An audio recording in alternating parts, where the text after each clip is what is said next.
Love y'all, boys. Love you. Love you. I go to war with every single one of you every fucking game, all right? Love you, 1-7. Here we go. 1, 2, 3, 1, 2, 3. Win.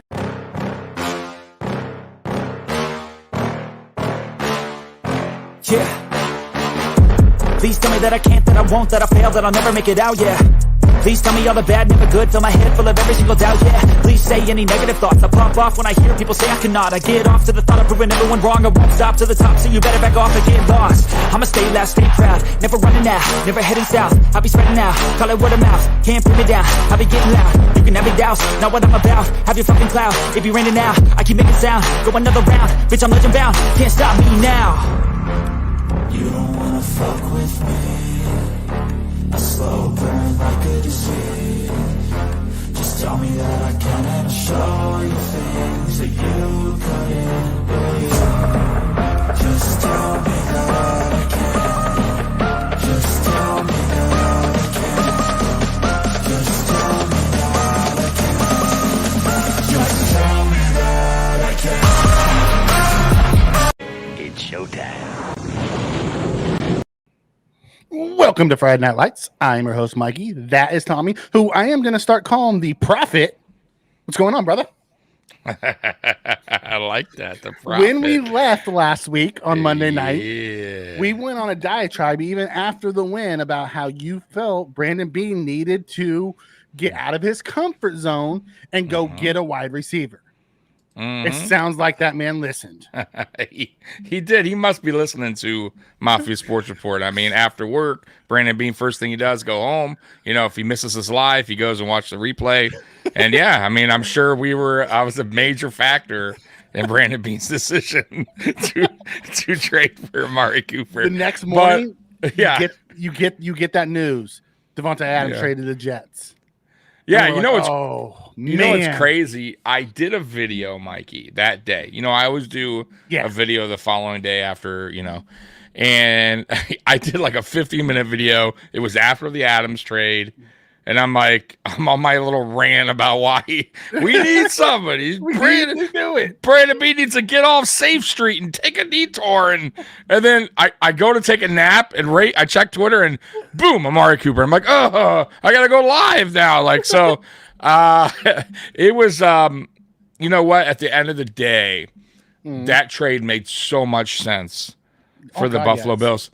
And then really when I dove into like Amari Cooper even deeper, I really think this is not only just for the money, like I think it's just a better overall fit because he's a very soft-spoken dude. This is like the total opposite of Stephon Diggs personality-wise. Soft-spoken, just goes right, all business, just goes to work, doesn't complain. You don't hear much of him, and every team. And it's weird that he's been traded so often, but every time he's been traded, Mikey, he has had some big game. Like when he got traded to Dallas from Raiders, he had like in like 6 games or 7 games, like 700 yards, or I think it was 9 games, 780 yards. And then when he traded to Browns, he had like 1,000 yards. Like it's crazy. Like it doesn't stop for the next where team. He goes. It doesn't matter where he goes. Dude, he doesn't just matter. produces. Well, here's the thing. When he got traded from the Raiders, there was some, actual issues inside the Raiders.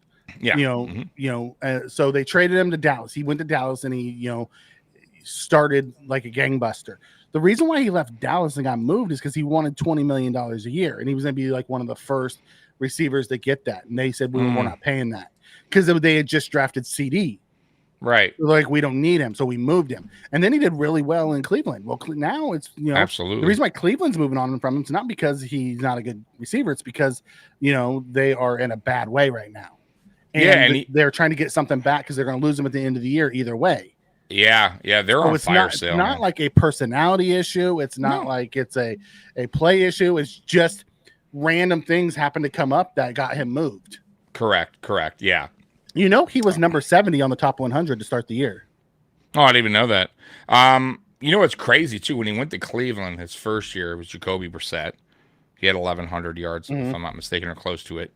And then last year, he was with a little bit of Watson and a little bit of Flacco. So, and he still put up big numbers. So, it's funny. 1,250 yards. Exactly. So, when I see, people I got some comments, right? You're gonna get these haters, right? Get them. He's washed up, right? And it's like, dude, you don't just get washed up overnight. That doesn't happen. Like, if Amari Cooper last year, Mikey, had, I don't know, 700 yards, I would say, okay, you know what? Okay, I could buy into that. He's 30 years old. His numbers are dipping. His numbers got better in 2023. So I don't want to hear that. Stop with that. And they're like, oh, the drops. Do you realize he's playing with the worst quarterback in the NFL right now? The worst. Listen, Amari's always had some drop issues, but his production outweighs those drop issues. Absolutely. And he's a hell of a route runner. Yeah. Hell of a route runner. Yeah, we could say goodbye to MVS, Jason. Oh, I called that, by the way. Yeah. Amari's been calling that since the day he signed. Yeah, I just knew, like, throughout camp, if you remember, I'm like, I don't know if he makes the team. Mikey's like, oh, he's making the team because guaranteed. And I'm like, oh, man. I still say, Mikey. I wasn't wrong. He made the team no, you weren't. Guaranteed contract. But I still say, very possible if, what's his name worked out? If he didn't get the turf toe, Claypool. If Claypool worked out, it didn't get hurt, and he did him in preseason and camp, I think they would have cut MVS right there. I personally believe that, because MVS was just hurt from the get-go, dropping passes from the get-go. Like, it just was off to a rocky start. And then, of course, he didn't contribute. So this is beautiful, Chuckles. Is it true the Bills defense teach a math so the defense can take better angles tackling? Yeah. The Bills have always, back in like Poyer and Hyde, they always took bad angles. Like, the Bills have always they've missed tackles and they take bad angles at times. Yeah. They also shoot the wrong gap, and that's part of the problem. Like, I don't understand why they say DeMar starts because he knows the system, but he always shoots the wrong freaking gap, which is an issue. Yeah, I don't know what they're going to do with that. What's going on, Scotty? How you doing? What up, Scott? We got Mafia Talk up in here. Which one is it? Who runs the Mafia Talk? Tommy? Oh, that's Jay. Yeah, that's Jay. Okay. Yeah, more than likely that's Jay. Jay, part of the crew here. Exactly. I didn't know which one was running the. Yeah, more than likely that's Jay. And if y'all want to watch Jay, because and Kenny, who, by the way, Mike, you probably don't know, he's like a kind of a new addition. Really, man, a lot of energy. They're on Wednesday nights at 8:00. Watch them boys, man. Yeah, well, because sometimes when we're doing this, Tommy usually runs the Mafia Sports chat, but I'll go in and watch some, and it'll come up as Mafia Sports. Sometimes it's me doing it. That's true, right? Like when I'm logged in under our the YouTube report page, otherwise it comes up as Apex. But every once in a while I pop in as Mafia Sports Report. That's why I was asking the question. Okay. But man, what a good week. Ed Oliver coming back. Yeah, coming back. We got Tron, who's looking better. Khalil, who was on a pitch count last week, feeling better this week. Yeah. So we're starting to get healthy, and now we're going to include a new receiver who will help all the other guys. Because right now, absolutely. I don't know if you watched the breakdown. I don't remember which one it was. One of them were breaking it down, and they were showing how everything we were doing was over the middle. Because we hadn't so that what they were doing is they were playing our receivers outside, man to man, but they had already turned their hips to run with them, and nobody would break it inside on a slant or anything like that. So they never feared them. So it was becoming very predictable and easy to stop the Bills' offense. Although I don't know how that's the case. They're 4-2 and still one of the top offenses in the league, but that's what they were saying.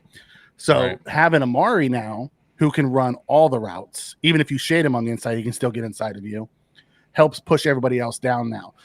Keon can grow, continue to grow, and have a mentor in the room that can teach him how to use a lot of those releases and things like that. It helps Kincaid. Maybe we won't have to run him so shallow. We can get him down the field a little bit more over the middle. Bring Knox in. Now guys can kind of slot where they need to, which is awesome. Yeah, man. I said that in the live, when I went live, when we first got Cooper, I said this is only going to benefit the wide receivers currently on the roster. especially the younger guys like Keon Coleman, Khalil Shakir. Even Khalil Shakir, it's not like he's been around forever. It's going to only help and open up the field more for those guys. And I think Joe Brady also can mix it up a little bit better now.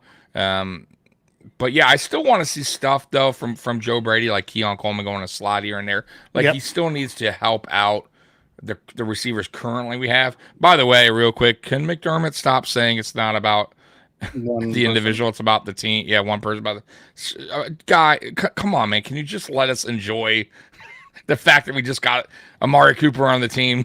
Like, stop. Like, duh. How many times he said it? Like 4 times. Like our coach sometimes drives me insane, man. Like, no shit. It's always about the team, you idiot. So anyways, yeah, he's only gonna get this team, this wide receiver group, better.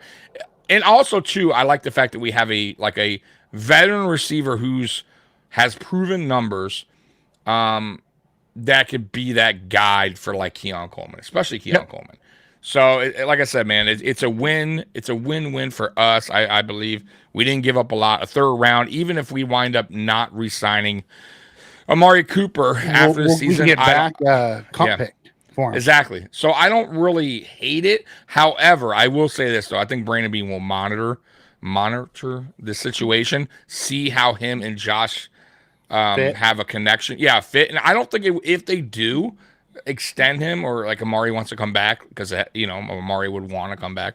I think it would be a short deal, 2-year contract, something like that, because they know I can see him doing like a 3-year, 60-something million, out, maybe. With two years tacked on the end to help spread money. Exactly. I could see out after 2. But a 3-year, maybe some incentive based. It would be like a 5-year overall, but he'll get paid 3 years. He'll probably get about 30-35 million guaranteed. Something, so he'll get probably anywhere from 23 to 25 a year. Exactly. I could see them doing something along those lines. I just think it's all going to. He's just going to monitor it and see how it goes, how they flow. I think it'll flow just fine because, like I said, if you look at Amari Cooper's track record, everywhere he's been, no matter what quarterback he has had, and they're all different. They're all, think about it, Mikey. All the quarterbacks he's so far has been with, they all are different. Like Dak is different than Jacoby Brissett, and Brissett is different, and what's up, Watson and Flacco. And he still has put up good numbers. So I am not concerned about that connection building maybe quickly. To be honest with you, let's get into the chat. Catch up on some of these. Rob comes in and says, how long will it take for Amari to have a 100-yard game? It may take game 1. I think it's going to take 2 or 3 weeks, but it won't take long. No, I don't think it'll take long either. The way he's an excellent route runner, and Josh is going to go to the guy that is open. I mean, plain and simple. And he's the one that seems like he gets open a lot more problem than the rest of them, especially while Khalil Shakir is still working his way back from the ankle injury. What's up with Davis? Seen him Davis is questionable. He hurt his calf in practice. Can't catch a break. But he's been limited. He hasn't been out. Yeah, no, I think it might just be play. A nagging thing. So we'll see what happens.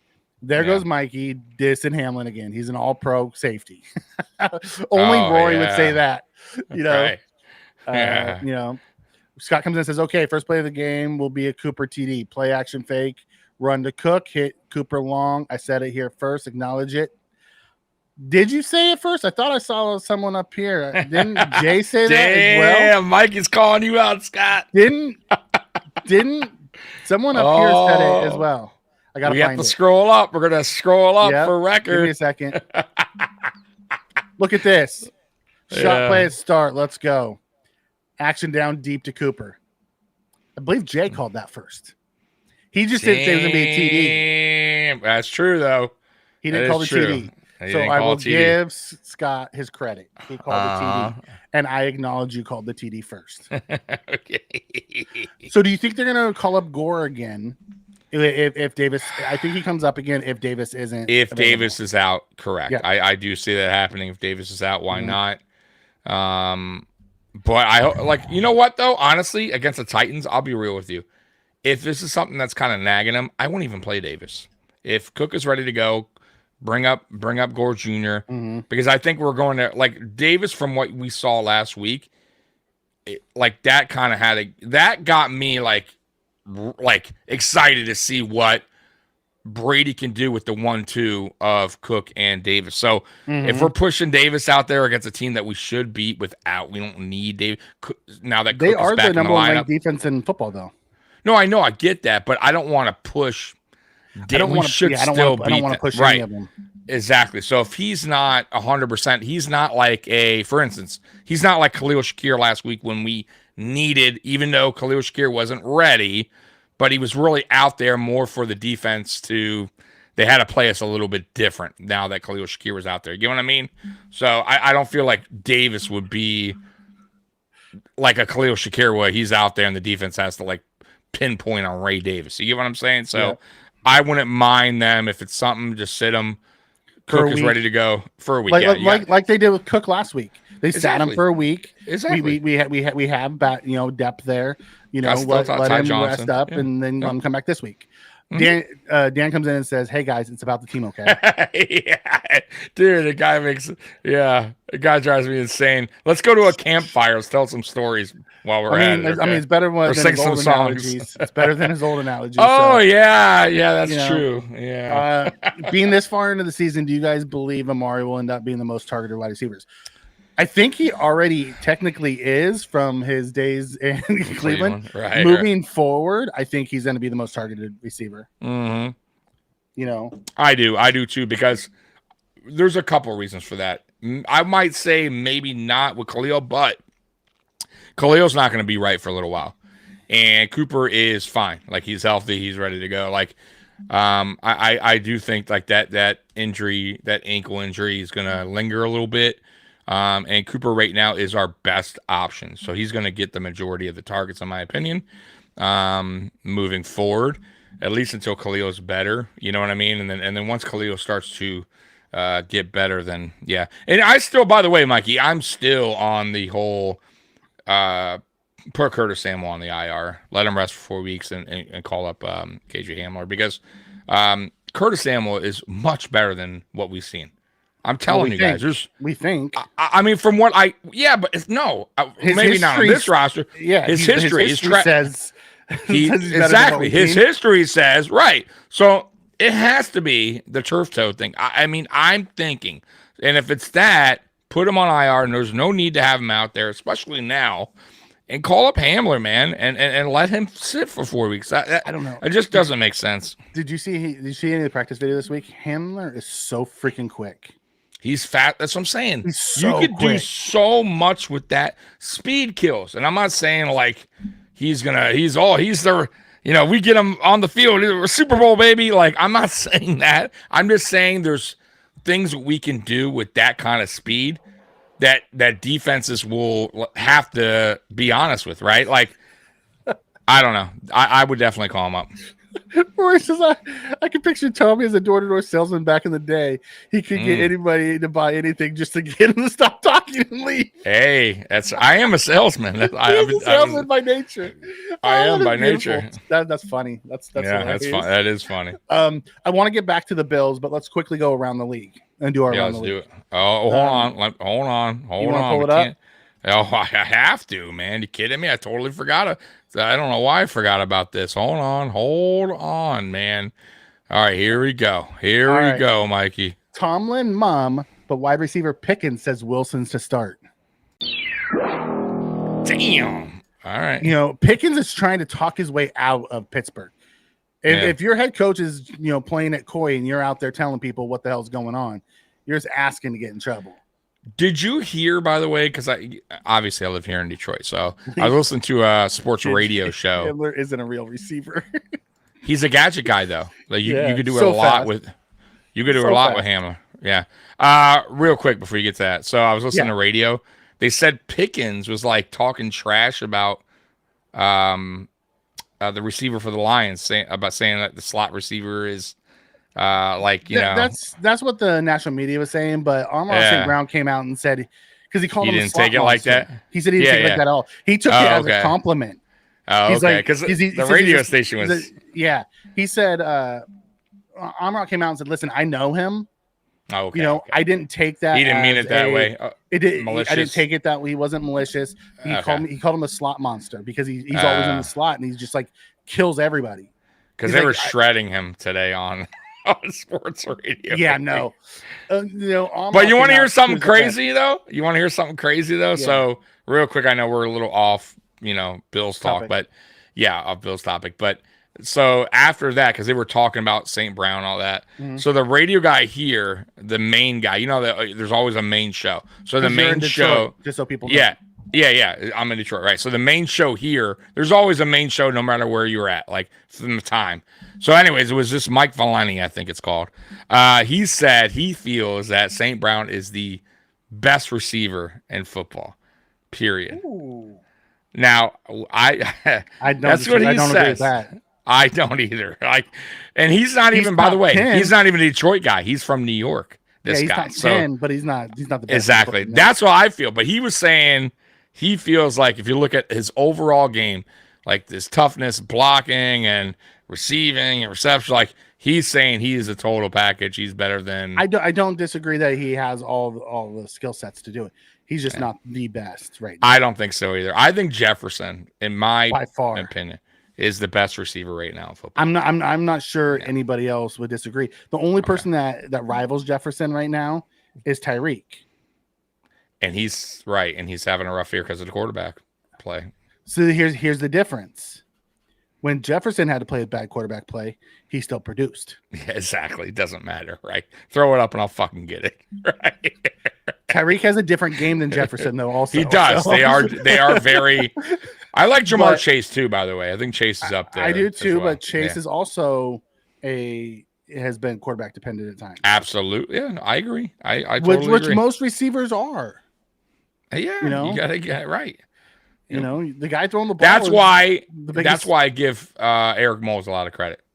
I think that's why we on this channel does, because he had garbage throughout his whole career and he almost put up 10,000. Most of his career. Pretty much all. He had one year of good play from Drew Bledsoe. Other than that, Mikey. That's why I said most. right. That's why I said most. One year. Woo. All right, get back to the news. I like Nico. I'm not going to put him in Jefferson's category. Oh, Nico is good. Nico's good. He can get better. I think he's going to continue to get better. Yeah. I don't think he's in that same class. No, not right now. Not right now. But I think he's ascending to it. Sure. He's trending up for sure. Yeah. Yep. So let's hit this. Off Knox is back. Where was it? Oh, right up here. Jay came in and said, "How do you guys feel about the usage of our tight end? We drafted Kincaid to pretty much take over the offense, and hasn't been involved. I don't think they're using our tight ends the way we need to be using our tight ends. Knox. But I also believe what I heard this week when they were talking about how, our offense was schemed. No one respected our outside receivers. I mean, you had Hollins, a rookie, and Coleman, and you had MVS. They were running man to man, and then clogging up the middle where our tight ends run. Now that you have Coleman out there, or Cooper out there, and you have Coleman on the other side, you know what I mean? You're going to see, more openness over the middle to where we'll be able to use Kincaid and Knox more often. You would hope. Once again, if we run our offense like we did last year when we had Diggs on the outside, that's true. And opened it did open up for Kincaid. You are right. Down the stretch, Kincaid had a very good. Mm-hmm. Yes, you are correct. Based off, like you were saying, based off of history, right? That's true. I can see now it opening up over the middle for our tight ends. Because as of right now, I agree. I don't believe it. But Knox is forgotten. Yeah, but even last year, Knox was still, even when we had that, when Joe Brady took over, Knox still was kind of a no-show. I think. Listen, here's the deal with Knox, and we got to be real. Like, here it is. The truth is, we way overpaid. The truth is, he's a great guy. He's a good blocker. He's a great teammate. He's really good friends with Josh Allen. Like, I want to see the dude succeed, but I don't think he is. I don't know if he'll wind up being here long term. You know what I mean? Like, I think we just fucked up. Like, I think we fucked up. We're eating the contract, and I don't think Bean wants to get rid of him right now or waive him or cut him because he's a really good tight end too. He does all the blocking, the dirty work, while Kincaid does the other stuff. You have to remember, Knox in college didn't do anything. No, but he was with DK and the other good receiver they had. Yeah, he's with the Philly. AJ Brown. Yeah. But he was a project player and he had promise. And he has grown. He has. And he's been worth the third round pick we invested in him. Now, is he worth $14 million a year? No. But you know what? There's so many people who get overpaid that are way worse than Dawson Knox. But I'll be honest with you. Look, I think Dawson Knox has become such an invisible kind of target on offense. I think now is the time where you would and you should get Knox a little bit more involved, because defenses right now, you know, a lot of people have been saying it, like they've been playing us man. They're not really threatened by our team. This is before the Cooper, obviously. But if you start implementing some of these guys that are, like, defenses aren't really worried about, like the Dawson Knoxes, once you start opening up to those guys, they have to start respecting you. You know what I mean? And maybe with Cooper coming, like you said, it might open that up. But I just feel like Joe Brady needs to start dialing it up a little bit more for some of these guys that aren't getting involved, like Dawson Knox. But I don't know if it's a Brady thing or if it's a Josh just going through his progressions. Yeah, I don't know. I don't know if it's I really don't know if it's a Brady thing. It could be because they're not getting open fast enough as Josh moves through his progressions. Yeah, that could be true too. They could be 1 or 2, and Josh is now on 3 because they're not open. Or maybe he's looking and there are 3, and he 1 or 2 got open before 3 did. So there's a lot of little intricacies that we don't know about. It's easy to say Brady needs to scheme him up better. But we've seen better. But we've seen better from Knox, though, Mikey. We saw better from Knox when defenses had to respect the outside receivers. We also saw better from Knox when we didn't have Kincaid. No, you're right. I mean, in 2022, he had I think it was 2020. He had the 9 touchdowns, we didn't have right? Kincaid at that time. No, you're right. No, I'm with you, but I'm just saying, if you drafted Kincaid knowing that you were probably going to mix in the 12 personnel more, right? I'd like to see tight ends more. I'd like to see more of that. So that's my point. Like, if you drafted Kincaid knowing that and you're not really using it well or using it much, then you're for me, then it's really a waste of a contract for Dawson Knox. Because like you said, I don't mind if he's doing the dirty work and the blocking, but you have to be we have to get him more involved because he is more than capable. We've seen it. We need to get them all more involved though, because it's not just absolutely. You're right. Kincaid, Coleman catches like 1 or 2 passes and they're usually at the end of the game. I think that's more on Josh and the trust issue. I do. I'm just saying, we're only throwing the ball like 20 times a game right now because I agree. Running it so well. But we don't even care. Listen, wins like when we were 3-0, and that's why when we went back and I said, you know what, we are 3-0, we got kind of caught up and not really looking at the facts, and the facts were the receivers weren't really playing a big part of those wins. But I do think, if Joe Brady mixes it up and we're running more and that's how we're winning, and we're still, these receivers, Knox is still not really involved, but we're winning, I'm not going to give a shit. You know what I mean? Who's getting involved and who's not. But when we're losing, this is when the conversation will strike back up. So I'm just throwing that out there too. But I will say this. You are 100% right. When we had Diggs and Gabe Davis, the tight end, especially Dawson Knox, Knox and Kincaid. They got to eat a little bit more. Yeah. Exactly. So maybe with the addition of Cooper, right? And then when Khalil starts to heal up, it will maybe open it up for our tight ends a little bit more. As long as we don't keep running Mac Hollins out there, we'll be okay. Yeah. I love Mac. I love Mac, but I liked Mac as a wide receiver 4 or 5, not a wide receiver 1 or 2. Yeah. Let Mac come in and sub when we need to. Keep Keon and Amari on the outside. Yeah. Let Shakir play slot, and unless we play 12, and then put Shakir on the outside. You know what I mean? Because he can run outside. Yeah. Here's also another difference with the 12 personnel that we haven't really talked about. When we go 12 personnel, a lot of times isn't 2 tight ends. We bring in the jumbo tight end. We're running a lot of Anderson as that jumbo tight end because we're running the ball in 12 personnel. We're not doing much play action off of it. So that's also another thing. So we are running 12. We're just not running with Knox and Kincaid. What I want to see, at least for Keon Coleman's side of things, and this is a thing that Joe Brady can scheme up for him, is more red zone opportunities. Because you got a guy who's a physical receiver in Keon Coleman who could box out. We've seen him do it, right, multiple times. We need that big body threat in the red zone area. We haven't really had that yet, right? And I think Keon Coleman, he's right there. Like, that's the guy. You want to go, the 50-50 ball, right? And I think Joe Brady needs to start really figuring that part out, at least in the red zone. Because that's where I thought, to be honest with you, when we started the season, Mikey, I said, I don't think Keon Coleman is going to rack all these yards up. But I thought his touchdowns was going to be higher because they were going to use him more in the red zone area because of his big body and the way he can go up to get the 50-50 balls. And they're not really implementing him much in the red zone, I noticed. So, yeah, exactly. Yeah. So I'm hoping that in time that, they start dialing it up more because they also got to dial it up for him. If they're not calling for it, they're not calling for it. A lot of times we're running the ball when we get in the red zone, and it's been so successful. That is true. You don't want to throw the ball. And when we have been throwing the ball, Josh has been doing it. It's been mostly off platform and scramble drills. So we haven't seen a lot of that. We've seen a few, and I'd like to see more of it, more scheme stuff in the red zone, but we'll get there. Colleen comes and asks and says, I pray, Knox is great. I pray they don't get rid of him.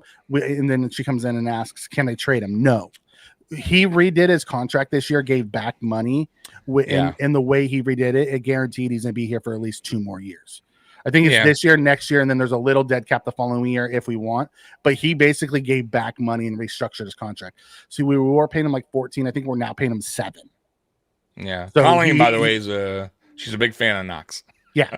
She's commenting me. I love Knox. Knox is, and I love he's good for the team. He's a lot like Singletary was. He's just a team guy through and through. Sure, exactly. He doesn't give a crap about the stats.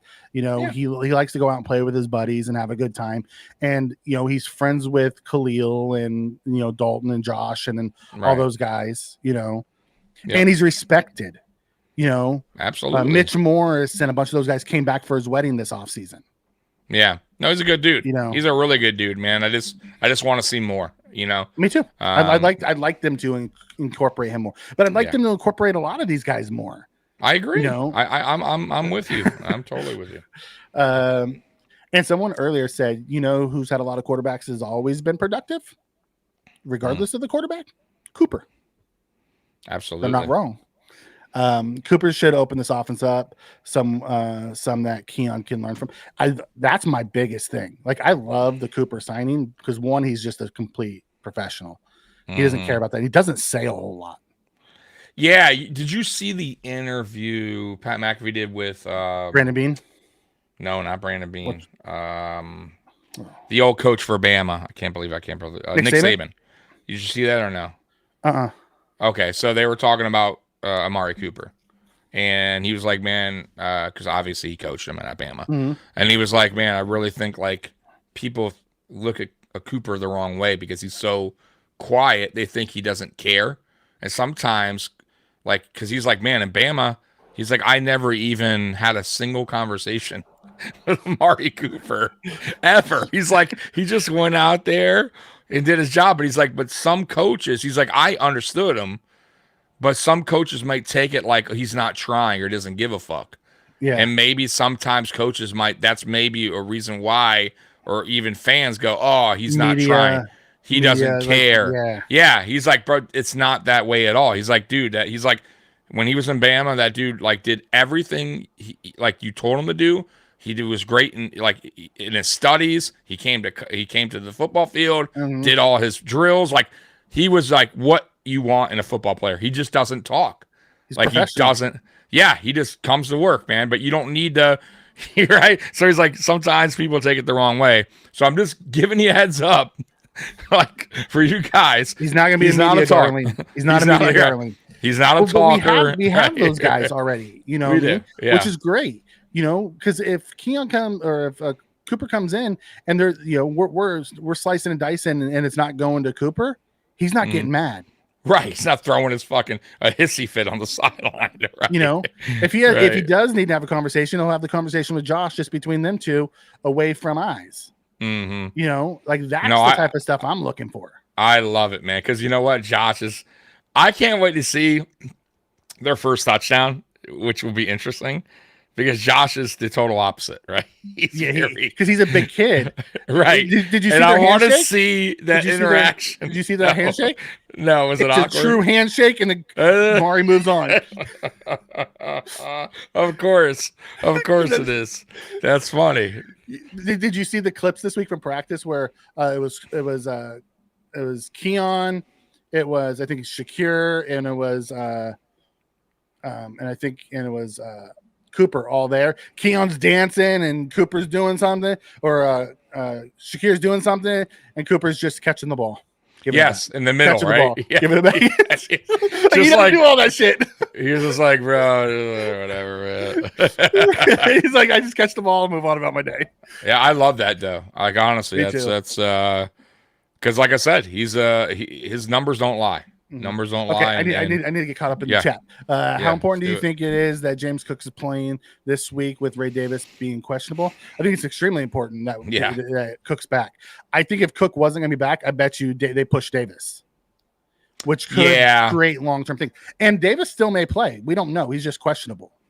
Exactly. Yeah, I want it free now and that, even if he misses Cook back is fantastic because I think they'll give Cook the same if Davis doesn't play. They'll Cook that same workload and then just sprinkle in Johnson as they need to. Yeah, absolutely. It's nice having three guys who can be productive. Mm-hmm. It's been Matt Collins in the red zone mostly. Exactly. And now we're going to see, now it's going to be Cooper. It's nice being home, by the way. Yeah, Josh said that. Did you hear that? He's like, it's been like a month since we've been here. It's ridiculous. Like this schedule they got us on, by the way, is crazy. Like we're right back on the road after this game. And it, like for the next few weeks, it's like home away, home away, home away. Right. And then dude, close to the bye, we'll be home by home. Right. And then we go away, then we're home by right. And then they mix it up. Right. Yeah. Like, but boy, they really hosed us. That was rough. That was really but we came out of it at 4-2. Yeah, which is what we wanted to do. Absolutely. It really worked out. Like it wasn't pretty. It was ugly. We lost 2 in a row. We could be 5-1, but it is what it is. Coulda, shoulda, woulda. But we'll take 4-2. We'll also take 2.5 game lead. Yes, and we'll also take teams getting desperate and making desperate trades. Right? I'm all for it. Yeah, I'm all for it. Jay comes and asks, what's more important to you guys, more weapons or better protection for Josh? I think the better protection. Ooh. I think it's better protection. Because if you notice, we had better protection last week and the offense flowed. Yeah. With the same guys that we had the 2 weeks before. But because our offensive line played better, our offense moved better. It always comes down to the protection. Yeah. Yeah. If you I want both. I'm with you. Yeah, of course. I want both. having both is fucking great. Like the Dallas Cowboys of the 90s who had an unbelievable offensive line and they ran and passed, they did whatever the hell they want. I'm with you. Like if you have an offensive line, like look at Detroit, the Lions. Really good offensive line. They can do what they want. They can give their slow ass quarterback. Yeah, but my point is like the Lions have a I mean, he has to be probably the slowest quarterback. But he can sit back there with that line and have a decent game because he has the protection. So I'm with you. Brady was the same way. I'll take protection. They always put their money in the offensive line rather than the weapons. It's smart. It's smart because he wasn't able to escape. He wasn't mobile. Yeah.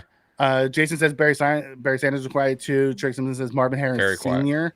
was very quiet. Like those are the one. Cooper isn't a diva like Dix. Cooper's not out there. He's a very reserved professional guy. The Pittsburgh guy too was quiet. What was his name? Larry Fitzgerald. No, yeah, he was too, but no, the Steeler guy. Hines Ward. His name? Hines Ward. Yeah. Hines Tough Ward was little dude too. Yeah. I was thinking Pittsburgh. I went to Pittsburgh, like college Pittsburgh. That's where Larry Fitz came from. Okay. Yeah. No, Fitzgerald was true professional. Yeah. Fitzgerald falls, very much in that same category. Like Fitzgerald's game is a lot like Keon's game. They weren't super quick, but they had to learn how to use their bodies. Yeah. And have really good hands. So I feel like Keon has a lot of room to grow. Mm-hmm. I just joined in. Don't know if you guys talked about this yet. Saban was on Pat McAfee. Yeah, Tommy just told me about it. I haven't seen it, but I'd say you're getting more insight. Some of these guys are coming out talking about him. I don't know. Did you see Kittle and Debo talking about it on Debo's podcast? No. Kittle, Debo, I don't know who the girl is on there, if she's with Debo or just another one of one of the hosts, but asked Kittle and Debo about Cooper. And they're both like, he's one of the best in the game still. Like he's all around really good. He's really quiet. He goes about his professional. He's like, that fit is perfect. Kittle started talking about, because him and Josh are really good friends. He's like, Josh is a really good friend of mine. And he's like, I'm happy for him that he gets all these weapons. He's like, I just wish it would have happened after we played them. Right. But like you hear guys around the league talk about him, and everybody seems to love the guy and thinks he's, awesome, which is great to hear. Absolutely. Amari doesn't celebrate on touchdowns. Yeah, he doesn't. He's a lot like Barry Sanders used to be. Act like you've been there before. Yeah. He's a soft-spoken guy, man. I will tell you, the first time he scores the touchdown, he's going to get mobbed by his teammates. It's probably and you know what, too? To watch. Bill's Mafia, too, is going to welcome him. If he scores a touchdown, they're always usually expecting them to jump in the stands. It's going to be interesting to see what he does. Right? Like, I really and how he handles his teammates mobbing him, because that's the one thing about this Bills team. They're all about success, especially if they're having fun. Brothers. Yeah, when they're having fun, too. Yeah. And his first touchdown, I would like to see him smile. Epic. Right, yeah. Ty isn't a bad third option either. No, Ty's fantastic. No, he brings. I think all of our running backs bring a different element to the game. Like they're just different. They all have their different things that make them special, right, in their own ways. Yeah. Ty Johnson, I feel like, has a little bit more speed than on the edge than Ray Davis. He's also a little bit more stronger than James Cook, but James Cook has that speed and shiftiness. He's good out the backfield. Like, they all have their own little thing. They also have their weaknesses. I'm ready for that 1-2 punch of Cook and Davis. Like, I can't wait for that to happen. Yeah, because it's gonna be so awesome to watch. Jimmy comes in. I hope it. Yeah. Jimmy comes in and says Knox played through a lot of adversity last year. We have to take that into account too. Knox probably wasn't all there last year. That was the year before. Was it the year before? I think that was the year when everything bad happened. Was it 22? I'm pretty sure. Remember, I could be wrong, but I'm no. Sure I think you're right. I think you're right. Okay. But at the end of the day, the whole Knox and Kincaid thing is they just have to be utilized different. But they are also not the selfish players, and they're okay with not getting. As long as we're winning, it doesn't matter who's. It's when you need someone to step up and make a play. Knox made the play last week. Josh went to him, he made the play. Yeah, and that's all we want. Yeah, that's all we want. It doesn't matter if they get 1 or 5 if they just make the play when you have to. Yeah, calf injury could turn into something worse, like an Achilles. Knock on wood. Yeah, that's why, Connor, I don't think he's going to play. I think they're going to play it safe.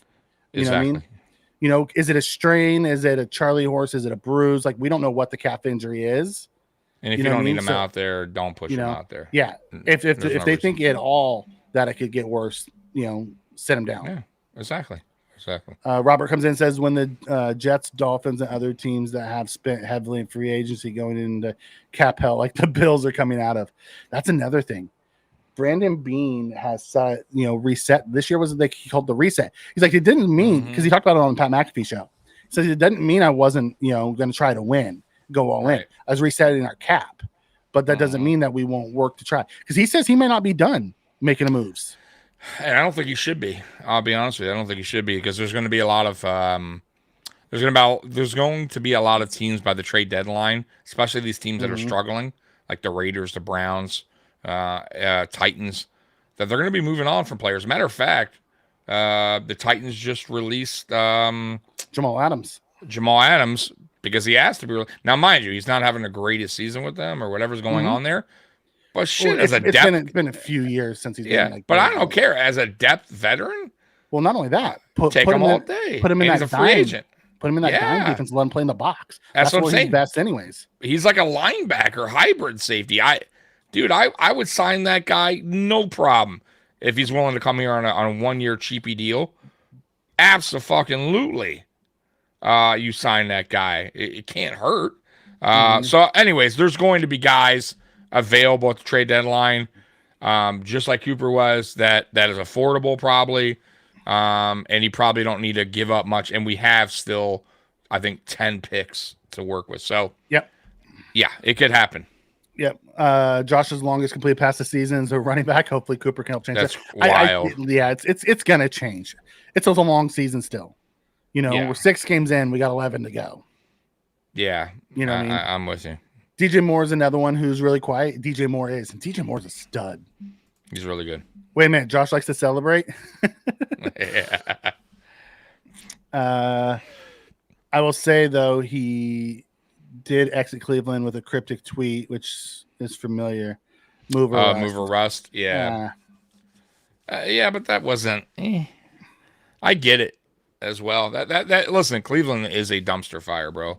Like if you go to Cleveland, the Jets, there's certain teams that just continue to they just can't get it right. And I feel bad, for any player going on one of those teams, man. Beth, welcome.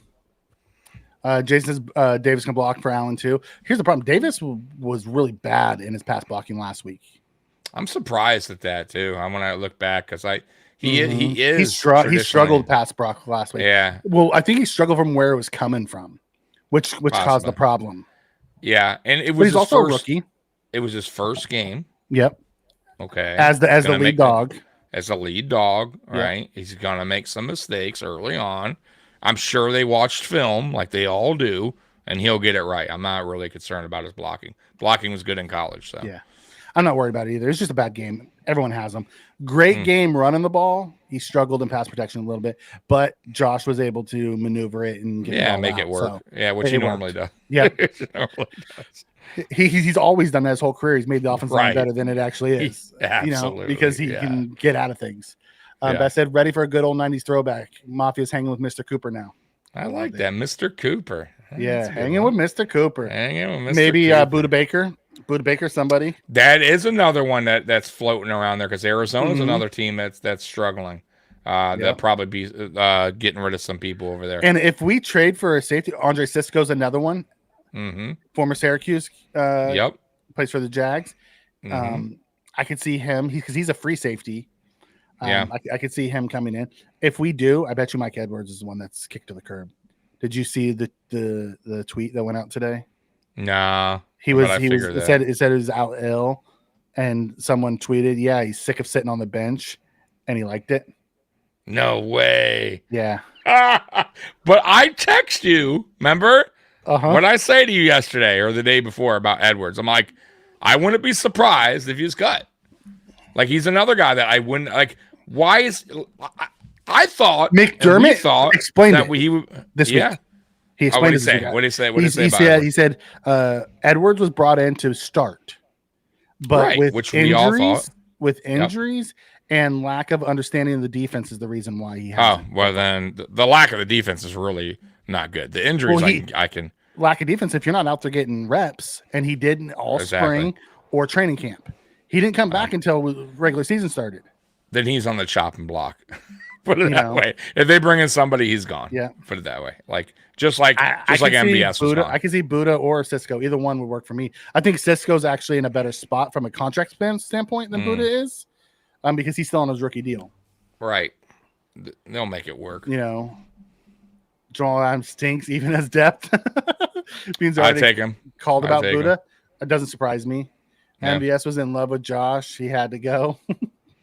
Yeah, the best thing that came from the MVS thing, Mikey, was the chain that Josh Allen wore in the offseason with the pitcher. The best thing that we got out of MVS is probably going to end up back in KC. Yep, because they love that. Just like, who was it last year that got cut and winded up at Hardman? Yep. Winded up right back to the Chiefs and won a Super Bowl. Yeah. CD had cryptic tweets too. Yep. I would love a Cisco. He's only 24. Yeah. Or maybe we just play our rookie. and let them learn. Yeah. I don't know if they want to do that though. It doesn't seem like they want to do that. They keep. I mean, they didn't want to do that from the get-go. They wanted Edwards to work out. As bad as DeMar's played at times, we just keep sending him out there. Yeah, and he's struggling, really struggling. Allen scores 5 TDs. I'll take Allen scoring 5 TDs. Thank you very much. Oh yeah. Age, content, quality. Well, here's the thing. He's in his last year of his deal, so I don't think it's gonna take a ton to get him. It'll probably take a 4 to get him. Yep. You got to factor that in. Especially if the Jags lose again and they can their head coach, they're going to be, starting to sell. Fire sale. And you'll be getting off guys. Because he's in the last year of his deal. It looks like Juju. Yeah. And Juju went back there too. Yeah. All right. I forgot about that. Yeah. Any more NFLs? Yeah, there was a ton. I only did one. And then we got back in the God. I can't believe we're an hour in it. All right, go ahead. Adams looking fantastic. He's going to be a go this weekend. Ricky Pearsall. Oh, yeah. Is healthy. He's going to make his debut. Jennings is going to be out. Wow. Okay. Good for Pearsall making his debut back after being shot. That is wild. I know. That's wild. Malik Neighbors says he doesn't even remember his concussion. That's how scary it was. Yikes. But he's healthy and ready to go this week. Eagles left tackle Jordan Mailata put on IR, and tight end Dallas Goedert ruled out. Seahawks to start Jarrell at right tackle, rule out 2 corners. And it's it's Tyreek Woolen and somebody else that's going to be ruled out there. Jay Cutler faces DUI charges. Oh no, not Jay. Yeah. DUI and weapon charges. Oh, Jay, what are you doing with the weapon? Yep. And then the last one that was on the list was Bills Cook to return after Monday Night Football and Ray Davis iffy. Yeah. All right, good. Hey, thank you, Mikey, for that. I don't know. I think everyone saw the Hutch thing, and I'm glad I didn't actually see it. But I did. Get healthy quick, brother. That was gruesome. Oh man, I watched it once, and that's all I needed to see one time. But man, yikes! Yeah, I feel for that dude. By the way, watch out for the Lions potentially making a trade to bring in a edge rusher, and they may give up some good composition because they're keep an eye on Hassan Reddick. They're super stressed. They are super stressed right now. Zanarius Smith with Cleveland. Hassan Reddick are the 2 that are being discussed right now for Cleveland. I think Reddick would be ideal for them. Yeah. Trixon says the Bills are not sending Scene out there quietly developing him. They also did a position change. He's actually working at linebacker. That is right. I forgot about that. Yes, they've been doing that with him. Yep.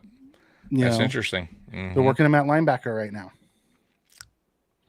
A couple years ago, KC played all their rookie defensive players, and they went through a lot of growing pains and then became good. Great later in the year. Yeah, it's why I wish we'd play our rookie safety. Mm-hmm. If we're gonna let someone struggle, let it be the rookie. Exactly. I just don't get it. Crazy first game back against the Chiefs. I must be missing the conversation. Yeah, somebody. Spin, you're late. You're late, Spin. Oh my God! You're not a little late. You're always yelling at us about not being on time sometimes, and you're coming here 54 minutes and 25 seconds late. Yeah. Good Lord. Isn't Keller a wacko mega dude? Yeah, he's a weirdo. I don't think Crosby's gonna be a guy that gets dealt. He is super devoted to the Raiders. He would put it this way. He would want out. He wants the head coach to be canned. And what? Don't be surprised if you see Bill Belichick in Vegas next year. Las Vegas, yeah. And that would be, by the way, a Vegas Raiders move because they did it with Gruden. They bring back some old Tom Brady's coaches. Now part owner. Exactly. That old, and he's gonna have a say in the football operations. Yeah, I didn't even think about that. Yeah. Possibly. Did you hear him it would be interesting. Diss the Jets, by the way, the owner. Yeah, it'd be interesting if they do bring him in, if he brings back his old offensive coordinator who was the head coach there at Canned. Oh, yeah. Would anybody in that building forgot let his him? name. Yeah, but you know what I'm talking about, right? Yes, absolutely. Was the old OC over at New England. Yeah, it'll be be interesting if they would let him in the building because they hated. Yeah, because that didn't. Yeah, Josh didn't McDaniels end well. is his name. Yes, it didn't end well. It did not end well in Vegas. You know, Hassan's the best option they have. Enough money for him actually and give him a contract. Yeah, you know. And I'm sure the Jets are trying to like just get anything at this point. Triggs, exactly. They're developing scene like they developed Milano. They turned Milano from a safety into a linebacker, and it took them almost a year. They're doing the same thing with Scene right now. Yeah, I talked about that one. Spin. We laughed at that one. That's funny. He's like, I'm just making an entrance. By the way, that will make it back to the coaching staff. Oh well. 100%. No, but I mean, it will, and it will. Yeah.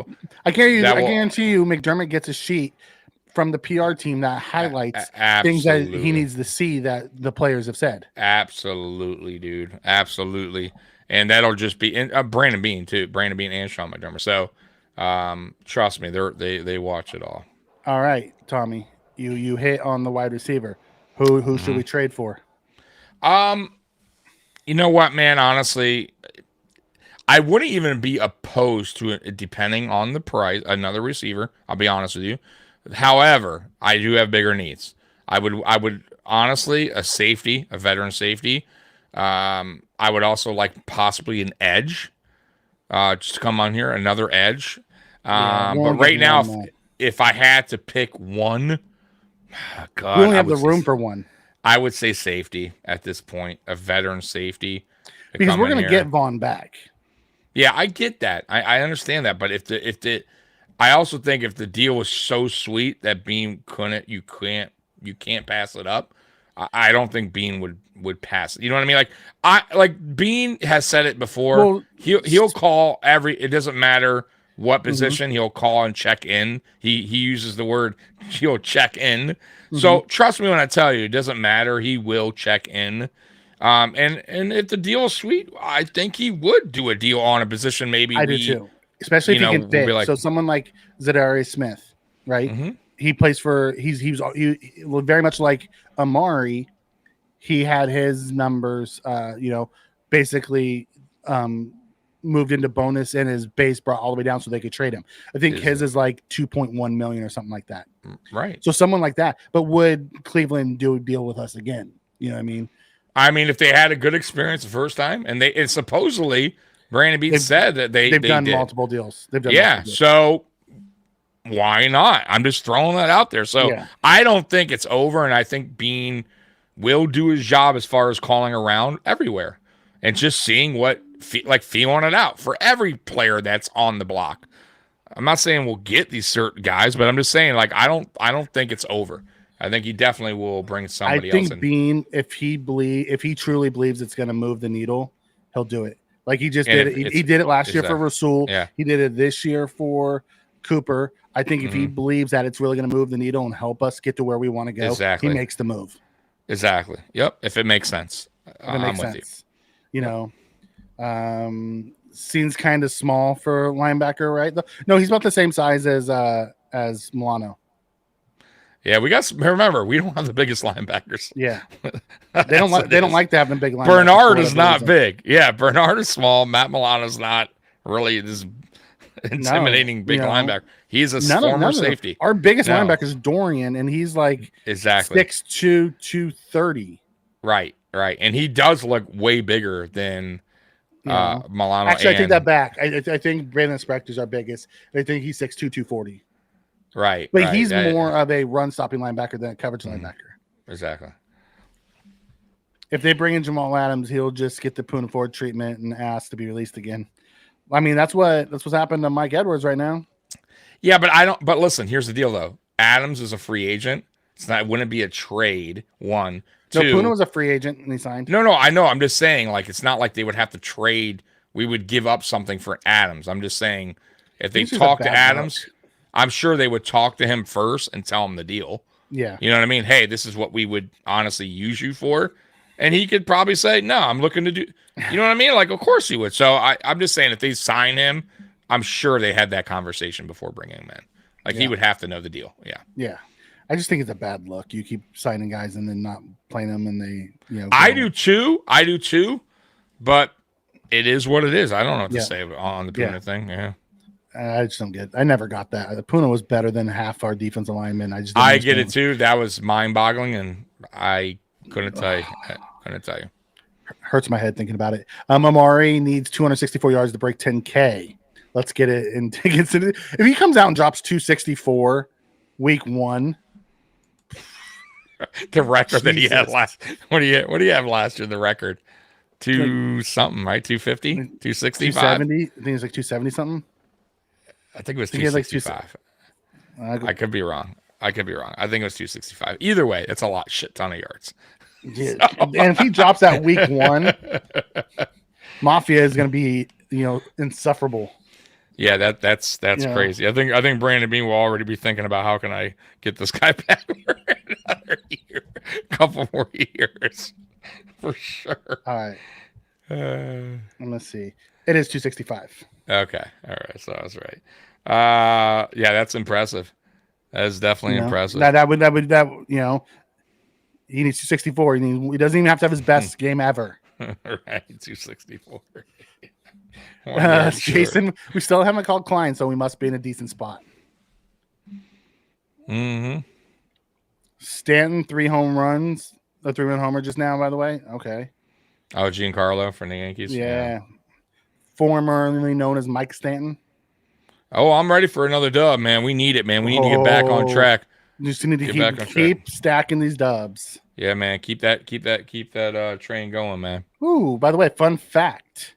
Top 3 highest paid quarterback are all on teams with big cats as mascots. Lawrence Jags, Goff Lions, Burrow Bengals. That's funny. I didn't even think about that. Next up, Bryce Young Panthers. Yeah.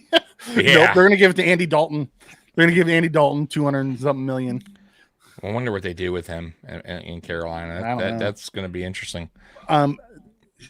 There was a question. Let me go back to it really quick because they said, how the F do these teams have all this cap space when they just paid St. Brown and Goff? Because when they paid them, it's how they structured it. So they're not making a lot of money this year. They're making actual dollars this year, but the cap number is spread out over the life of the contract. So it's usually smaller early, and then it gets big late. Then it starts to kick in. Yeah, it starts to grow. Exactly. So that's how, when they sign these guys, the 49ers did it too. Over the last 2-3 years, they've signed all their guys to major deals. At the end of this season, you're going to start seeing some of those guys disappear off that team because they're going to have to pay their quarterback. And then they've also, some of those guys starting to get those balloon payments, and then they have to let them go. Yep. So that's kind of how that works from a cap perspective. Yep. You want to get into this? Just get Tucker. I don't want Tucker. Tucker can't make a 50 either. No. You want to get into the storylines, or you want to? Go ahead. No, go ahead. All right. No, go answer this first, though. All right. If it's a question. We don't need Jamal Adams. He's a strong safety. He would just think no. He's not a strong safety. He's more of a in the box. I think I would play him more as a dime defender in the box. Yeah. Kind of what Jordan Poyer did last year. Second linebacker, dime formation. I think that ideally that's where he would fit the best. He wouldn't be a starting strong safety for No, absolutely not. I don't think so either. Wait, we have one. He is Mike Edwards, but apparently Edwards is yeah. Listen, I don't blame him. He came here to start. He was signed early too. He was one of our first signings. It's what happens when you're injured and you can't practice. And he was injured all the way up until the season started. Like, he never got to take any snaps. It is what it is. It is what it is, man. You got to be on the field. Yep. All right, so we want to jump into yours? Yeah, let's do it, man. All right, guys. So, like we always do, we got some storylines. All right, Bills of Titans storylines to watch for in Week 7. Here we go. All right, Mikey. So, start with the guy we talked about. Yep, Cooper, of course. There he is, the man of the hour. Yeah. All right, the obvious. The Bills traded for Amari Cooper and a deal with the Cleveland Browns this week. How does he look in his debut? Will he pick up the offense quick enough? Mikey? Yes, I think they're going to have a package for him. They're not going to put him out there if he doesn't understand what he's doing. Right. They're going to have a package for him. I think they're going to dumb down the playbook for him. He'll run certain types of routes on certain types of things. I don't think he's going to have the full. It's going to take a few weeks for him to get up to speed. But you also remember, we talked about it. Dude's nothing but professional. He's picked up multiple type of playbooks. You know what I mean? I don't know. Did you hear Stevie Johnson talking with Broken Tables? Stevie Johnson talked about it, and he said that when he got traded to San Francisco, he said he sat down with Kaepernick, and it took him 2 hours to understand it. Yeah, I think, listen, we go back to when we were talking, I think we were talking about this actually, me and you, last Friday, about, remember, getting a player in here and it might take some time. Remember when you were saying, look how Naeem Hines took a while. I think every player is different. Remember, and I told you that I think not every player is going to take a while to catch on. And I think the Cooper, offense is different too. I get it. Yeah, I get it. But I'm just saying, I think Cooper, if you go back on his history, and he's been traded multiple times in season, yeah, he's caught up very quickly. Yep. And he produced, right? So I'm with you, though, this particular game, because he's really been here, four days? I think they will dummy down the playbook for him when he's out there, give him certain plays that that he's familiar with, that at least they practice this week for him specifically, and then that playbook as it goes on, he'll learn his playbook as the days go on. It just gets added on, kind of how they do the install. They work on a set for a week, and then the next week they work on another set. It's kind of how they do the install. Starting in OTAs. Yeah. They're going to do the same thing with Amari. They'll bring him in, see how much he can handle, how much he can take this week, and then next week they'll add a little bit more. Seems like a bright guy, though. Seems like a bright guy. I mean, Spinkham says if we trade for someone, they'd have the worst shot at playing because at least Edwards knows the defense.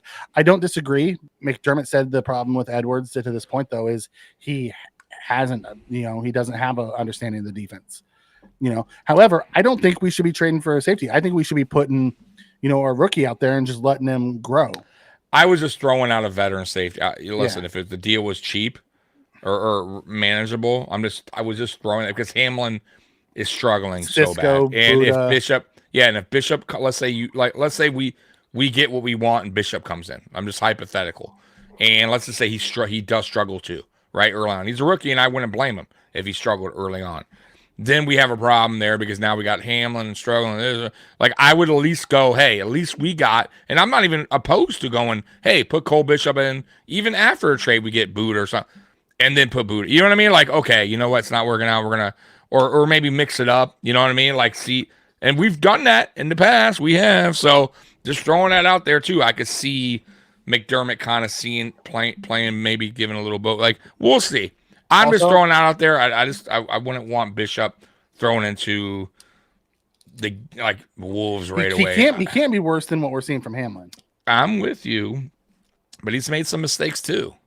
Being out there, he made a mistake. He learned from it, and they played pretty well against. He did. But after that, I'd have to see him in more than a half a game. Yeah, exactly. Yeah. So. For me to judge Cole Bishop, yeah, exactly. And by the way, he was injured, and you know what I mean. So like that too. You also have to factor in the fact that he already got hurt and can't injuries happen. So I wouldn't mind a veteran especially if Edwards is probably going to be cut or not play because it looks like he's already having a riff with the coach, right? So. That's all I'm saying. Yeah. No, I get it. Okay. There's also a veteran out there that we haven't talked about. Who's that? That used to be on the Buffalo Bills. Oh, that may be coming back later in this year. Which once again, I would not hate that either. Let's say I don't mind. Yeah, he's healthy. And if he's down to do it, and he wants to do it, bring him back later this year. Absolutely. And maybe that's why it's Hamlin until Mike is ready to come back. Very possible, and that's a great point you made. I almost forget about that. It's a great point. He doesn't have to play a lot of games. We don't know if he's really staying, working out or staying in shape. I assume he is. Right. So, right. That's what I'm saying. I assume he is. Mm-hmm. And I'm sure he's constantly talking to Bean and McDermott about the situation. You get what I'm saying? So maybe you're right, and maybe we don't bring in safety, and maybe we bring in edge, or maybe we bring in another receiver. Maybe a linebacker. A linebacker. Yeah, like I just don't think it's over yet. How about that? Like there's going to be somebody here. I would have loved Justin Simmons, man. Yep. Quandre Diggs would have been good. We talked about this years ago. Yeah, it is what it is. Yeah. Justin Simmons trades. They're not trading Justin Simmons. Atlanta's in first place. No, he's there. And that safety duo in Atlanta is disgustingly good because they have Simmons and then they have what's his name, who used to be the Bengals that moved over there. Oh God, I forgot his name. You have to look it up. He was really good with the Bengals too. Oh, the Falcons are playing pretty good ball right now with Cousins. Falcon safeties. Yeah, let's see. I'll get to some of these here. Triggs coming in. It will be so Billsy if Will Levis has the best game of his career. I think he is questionable against us, right? If I'm not mistaken. Jesse Bates. Couldn't think of his name. Okay. Jesse Bates. Yeah. That's a stupid good secondary. Jesse Bates and absolutely Simmons. Yeah, yep. I think Will Levis plays, but he is questionable. Just a heads up. I have a question. Why do people still consider Miller as a linebacker? I think it's because he always played the 3-4, and he was always considered a linebacker. I think they just call him that. Like they need to change how they list people. They need to have defensive line and edge rushers. Right, I agree. Linebackers, edge rushers, defensive line. Yeah, I don't know why that is either. That's a great question. He hasn't been a linebacker forever. No, but he's always been a linebacker because he's going to go in the Hall of Fame as a linebacker, not as a D. Yeah, I get it, but it's funny. He's been an edge forever now. Yeah, but he also stands up. Yeah, he's different. Yeah, technically our defense could be considered a 3-3. Because he stands up. Yeah. We're getting him week 9. He returns, by the way, Mikey. We run a 3-3-5 technically if you look at it from that type of way. But Vaughn is always a rush backer. Yeah. All right, let's get to this, man. Okay. So we get all right, Allen hits 100. Bills quarterback Josh Allen will be making his 100th start against the Titans. That I did not know. It's a big moment for any player. Originally drafted by Buffalo in the 2018 NFL Draft, teammates and coaches will be asked about this benchmark in his career. Naturally, Allen will too. I had no idea. Did you? I had no idea. And Mikey's not paying attention. No, I had no idea. Okay, there he is. All right. That's pretty cool, though. 100? That is. 100 of the game? Yeah. They did ask him about it, the 100th start, because it was Monday night. Okay. It was Monday night. They did ask him about it, and he talked about it. He's like, he didn't realize it. And then they asked him, like, do you remember some of your highlights? And he talked about, like, actual regular season highlights because postseason don't start. It was his 100th regular season game.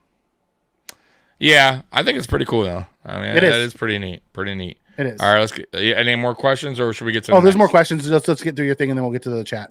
All right, chat. Going on. Force them into mistakes. There's Will Levis. He loves making mistakes. Yes. On the part of my keys to the game. Right. On the flip side, the Bills defense will face a struggling offense with quarterback Will Levis under center. Tennessee is averaging 135 passing yards per game. That's terrible, which ranks second worst in the NFL. The Titans were hopeful Levis would take a step forward in 2024, but that has not happened. Buffalo's defense should make some game-changing plays in this one. Mikey? Mm-hmm. Yeah. I'll talk more about the Levis thing and my keys to the game. Okay. So yeah, I think Will Levis, he was promising last year. You have to make Levis beat you. Yeah, he's making mistakes though, like this year that he wasn't last year, like self-inflicted mistakes. Like I don't know, self-destructing. Yeah, like where he should have made those in his rookie year, which he really wasn't. Like it's really odd this year that what he's doing out there. It's like maybe he's trying too hard to. I don't know. But anyways, next one. Injury updates. All right, here we go. Could there be some positive movement in the injury report for the Bills this week? Let's wait and see. The Bills had wide receiver Khalil Shakir ankle in the lineup against the Jets, but he seemed to be on the snap count. Running back James Cook toe and defensive tackle Ed Oliver hamstring remained out last week. Their returns would be welcome, and I believe the Ed Oliver and James Cook will be available Sunday. Hey, so so that's good to see. And Mikey will be back. I'll keep going through this with you guys. Back at home, finally, Highmark Stadium. I still miss when it was called the Ralph or the Rich. I don't know about you guys, but I guess it's starting to grow on me a little bit, but it's I just wish they would just call it Ralph, the Rich, but it is what it is. Highmark Stadium. Anyways, their last game in Orchard Park was against the Jacksonville Jaguars on September 23rd. That's nearly a month away from home. It should be a tough atmosphere for the Titans, as Bills Mafia will be overly excited to be back home. And thanks for that article, Bills Wire. And yeah, man, it's good to be home, back at home in Buffalo. Nearly a month on the road. There's no place like home. There's no place like home. There's no place like home. And back in Buffalo with Bills Mafia. And yeah, man. And not only that, really cool that we get Cooper and it's a home game. So Bills Mafia better be rocking that night. Sunday at 1 p.m. By the way, a 1 p.m. game. Like we don't play those games either often lately. It seems like we're on prime time all the time as of late. So that's a 1 o'clock game, which I honestly like 1 o'clock games. So yeah. I'm excited about a 1 o'clock. Yeah, right. Like finally, like I don't mind prime time. It does get me my juices flowing, but I do miss 1 o'clock games at that time. Yeah. So, all right, Mikey, that's the end of that article. So. Okay, wonderful. So, sorry, my dogs were going nuts. I had to go get them. No, that's all right. So we're gonna do the keys of the game. Yeah, let's do it. Keys of the game. Okay, let's start with back to what we talked about last week. It starts in the trenches, right? Defensively, we have to stop the run. We have to make, Will Levis beat you. Mm-hmm. They don't have Treylon Burks. They don't have Traze Spears this week. So they're one of the running backs is down, one of the receivers down. They still do have Ridley, they have Boyd, and they have D-Hop, so they have weapons. But you have to make Levis beat you. Yeah. Do not let Pollard get going. Right. I'm with you. Yep. Having Ed back is going to be a big help. Because now that pushes everybody back one. You know what I mean? So now our rookie's gonna be playing, as a backup role rather than a starter. Dwayne Carter. Yeah. Yeah. Which is great. The second one is our offensive line. Continue to block and protect Josh. Simmons is their beast on the defensive line. They also have Travondre Sweat, the guy that I wanted in the draft out of Texas. Mm-hmm. So we're gonna have a hard time running the ball. They have the best run defense in football right now. Yeah, they're the top defense in overall, I believe. Yeah. So, yeah. And then they have Snead, who is questionable. Mm-hmm. The former Chiefs lockdown corner. He's questionable with a quad. So we'll see if he plays. But it's going to be one of those fine. Key of the game, feed Cooper the ball. Pretty good key. Pretty good key. Yeah, it's a pretty good key. So it's going to be protect Josh, let him get through his reads, and find his playmakers and get it moving through. And then I'd say my third key is special teams. We got to get better special teams. We signed a new kicker who isn't much better. He's terrible, by the way. He isn't any better, but at the end of the day, Bass has got to make his kicks. He's going to cost us games, and that can't happen. Yeah, Bass is done, dude. Bass is done. I am so glad, by the way, that Brandon Beane came out and pretty much said it's unacceptable. He knows he needs to make these kicks, and I also have to make that decision eventually if he cannot do his job. Pretty much in a nutshell is what he said. And I'm not afraid to do that. I don't care what we owe him. It's pretty much what he's saying. And Tyler Bass came out also and said he understands this. He gets it. And I'm sure he does. But, bro, at this point, Mikey, his confidence is totally gone, dude. He knows they're bringing in kickers.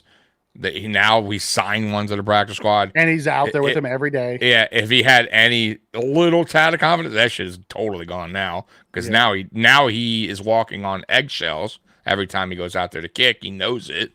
I don't know, man. I still don't think that's a good option. I'll be honest with you. It's not the guy. I looked at his numbers; they're terrible. I'd much rather just stick with Bass the rest of the year and figure it out. Draft a kicker next year. When you see what we got, yeah. That's what I'm saying. But at the same time, if Bass truly isn't making them. Yeah, if this guy's booming him in practice, I get it. Yeah. Because it might be a confidence thing, and maybe this guy's got it. And maybe he's not as that is good true too. as Bass. You're right. I don't know what's going on in practice. You are right. And he could be booming. And maybe we don't have 50-yard field goal kicker. Maybe we go for it on that fourth down. Yeah. know? Listen, man, if Bass made it 50+, great for him. I want to eat my words. He's been terrible. Like, there's nothing to eat there. like, can he listen? Can Bass make a 50-yard? Can he make one? Can he make multiple? Exactly. I've seen him make a 50. Consistently make them. Yes, it's not. It's consistency. It's when the game's on the line. Like, honestly, guys, stop. Y'all know you have zero confidence if the game's on the line, and he's out there even for a 35-yard kick. I'm gonna be sweating bullets. So no, man. Like, I told you, listen, Mikey. The only way, in my opinion, that Bass gets over this hump, whatever he's going through, is it would have to come down to a game where he is the hero. He makes the game-winning field goal. That's the only thing I'm not even sure that's it. I think it would, because I think the teammates would rally around him. I think he would get a little boost back of confidence that, you know what I mean? And plus from the coaches. Because think about it. He makes a kick. It's a game-winning. You know that McDermott's going to come out and say, we knew Bass could do it all. You know, we've always wanted him to be our kicker. Right. So it will, believe it or not, I'm sure he wants to hear that, is my point. Like, when's the last time they ever said, like, when is the last time Bass actually won a game? The only thing I can think of is the Dolphins game to win the AFC East. Remember? And the snow. Yeah. He made that was the last important kick, right? That I remember him, a game-winning field goal. I could be wrong. That's the last one I can think of. I don't even care anymore. Right. Honestly, at this point, I don't even give a shit about him. I don't even like talking about the guy anymore because he's just so disappointing. He's so disappointing. And I expected so much better from him. I'm with you. I wanted him to be good. You know what I mean? Me too. Yeah, and yes, we did sign another kicker. Harvesek, I think is his name. From the Rams. He's a kick for the Rams. Trick Simpson says we should have signed McManus when we had a chance. The problem with McManus is he had that issue offish, and same with Ariza. We just don't sign those type of guys. Yeah, it's like we're staying super clear. Yep. Of that stuff. However, I do believe that the Packers are going to enjoy McManus because McManus is a fantastic kicker. Yeah. And maybe it was just a little bit too late for us to get on. They probably were just waiting. They were probably on the first to make that call. We were a week too late to have this call. Late. We were exactly. a week too late. That's all it was. I don't think we would have signed them anyways because we don't do that type of stuff. And he probably wanted to start right away too. Think about it. He wasn't going to no fucking practice squad. Yeah. Right? No, he signed. They released the kicker and they signed him. That's what I mean. Right. He ain't no fucking practice squad. Tommy gonna flip his lid on Ham and Bass both makes the Pro Bowl. Tommy will happily eat his words if they both make the Pro Bowl. Oh, dude, listen. Any person I've ever been wrong about, I'll always eat. I have no problem eating crow gladly, especially if I'm wrong about a Buffalo Bill player. And I keep telling y'all, I like Damar Hamlin. Damar Hamlin is a good dude. Like, his story will forever be Buffalo. Like, awesome story, awesome dude. I respect everything. I just don't think he's a starting safety in the NFL, and that's my opinion. I'll stick to it. But I hope I'm wrong. I hope he turns it around, and maybe he leaves here and goes to the Pittsburgh Steelers, like his hometown, and he flourishes. I don't know, but I'm never like, I'll always, admit when I'm wrong. I mean, and I know what you're saying there. Going back to Bass, people were saying, well, he hit the one against the Easton Stick. He hit Detroit Thanksgiving. Last week technically was a game winner when he hit the chip shot, against the Jets. That doesn't impress me. No. I'm sorry.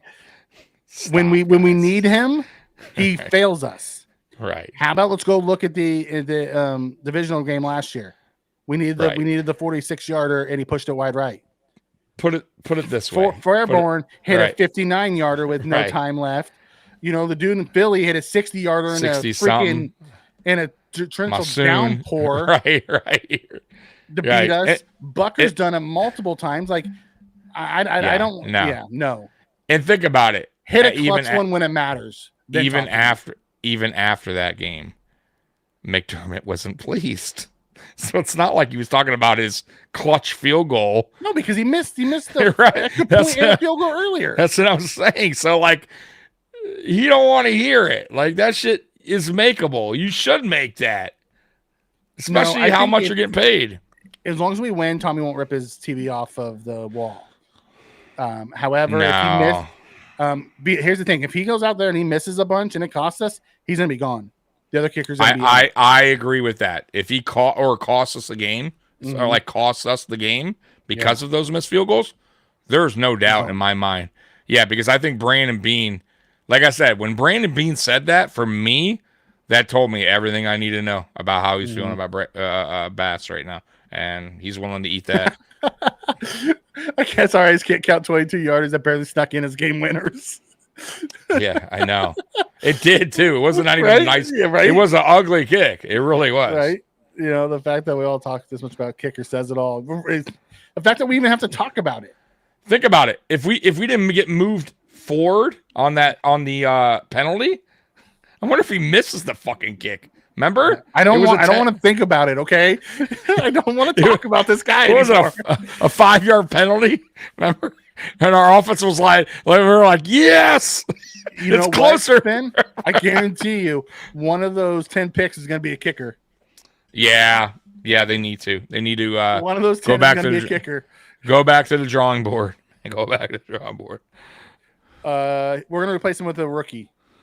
Unless he just completely melts down this year, then we're going to replace him with Havasek, who's the practice squad guy. Yeah, who we might end up be replacing, and we just might be cycling kickers all year. Exactly, because he could be total shit too. So yeah, we have no idea. There's no idea. Like someone earlier said, we were seeing female soccer players when the women's soccer team kicking 60-yard field goals with ease. It's different once you get into a game. A lot of kickers make them practice without problems. It's getting them in games that it becomes a problem. Yeah, dude. There's a guy on YouTube, matter of fact, booting like 65, almost 70-yard, but it's no one's rushing him. Like, it's a totally different thing, man. We could cut him this year. It's just it tacks on money the next year. We'd eat a little bit next year. He's not going to make more money this year if we cut him. It's just we're not going to save anything if we cut him. He'll still retire a millionaire if nobody picks him up. Someone will pick him up. They all get recycled. They do. No, you're right. Like somebody would give him another opportunity. Yeah. Absolutely. And he might do good elsewhere because he'll go out. He'll take half a season off. Go to a dome. Yeah, yep. Go to a team that's a dome. Maybe it'd be better. Maybe he'll get a special teams coordinator that's not as bad as ours, and that's true too, right? Then then he's a Pro Bowler, or he leaves us. Ben, don't even joke. We don't need no Al Davis is going on around here picking kickers in the first round. Yep. Hack replaces Bass with the kangaroo, right? Hack replaces Bass with the kangaroo from Australia. Like we're gonna replace him at some point. It's gonna happen. Mm-hmm. Okay, so we went, and my last one was about our coaching. Brady continued to get into your bag, get Josh in a comfortable rhythm, and let's see what happens. Let's get into score predictions. Tommy, who you got? Yeah, let's do it. All right, we're at home. Amari Cooper. Crowd's gonna be lit. Crowd's gonna be loud. Yeah, it is. Real loud. Yeah. What's the weather gonna be like? Well, I always predict like whatever it is out here in Detroit because we're so close. Mm-hmm. I think it's gonna be like here over the weekend, 65 65 in the daytime. So if I had to guess, it's probably around that 60 to 65 in Buffalo. But you could check. Let's see if I'm right. Shit. Am I right or wrong? 60 to 65. 60, the highs is 65. So kickoff is what, 1 p.m.? Yeah. 63. Man, dude, do I not nail this, huh? It's going to be, so between what, 1 and probably 4? Right. 60 to 61 to 64. That is beautiful, beautiful weather, by the way. That is football weather all day, baby. All day. Yeah. All day. Yeah, so I just think the Bills Mafia is going to be loud, bro. Sunny with slight overcast. Just a slight cloudy. Yeah, we'll be all right. It's I think the crowd's going to be lit, man. I think crowd's going to be loud. I think the Titans are going to make mistakes. I think Will Levis is going to turn the ball over in this game like he has been doing all year. And I think we're going to dial it up a little bit here for Cooper as well to try to get him going. So I'm going to go and James Cook is back. Ed Oliver's back.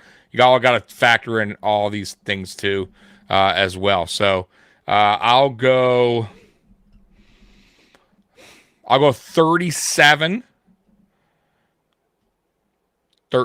37-13. Against the number one defense. I don't like their offense. Against the number one. I think because you know why? You know why I'm saying this? Because I feel like their offense turns the ball over and I feel like we'll have good field position and counter from and we'll get some touchdowns out of their turnovers. So it'll help the Bills because of those turnovers. That's why I'm going with a high score in this game because I just don't trust the Titans offense. You saw what they look like against the Colts last week, right? Mm-hmm. Not good. Their offense struggles. So I'm going to go with that. And the Colts I'll be honest with you, I thought the Colts with Flacco, and no knock to Flacco. Flacco's an excellent backup quarterback. They did still slinging good stuff. They did some good stuff against Titans. So it's not like, I'm just throwing it out there too. And the Colts have been struggling. So, yeah, I think we can score 37 on some turnovers. I hope we're closer to you than what I have. All right, what do you got? I got 27-16. 27-16? Okay, yeah. That's not terrible. The Bills tend to give up a ton of yards and hold them to field goals. Okay. I can see 4 possessions to where they get in, 1 touchdown, 3 field goals. You know what I mean? And 40 burger. I mean, I hope so. I don't think we're going to be able to run the ball very well. I really don't. And I think that's fine. That's going to change a lot of things.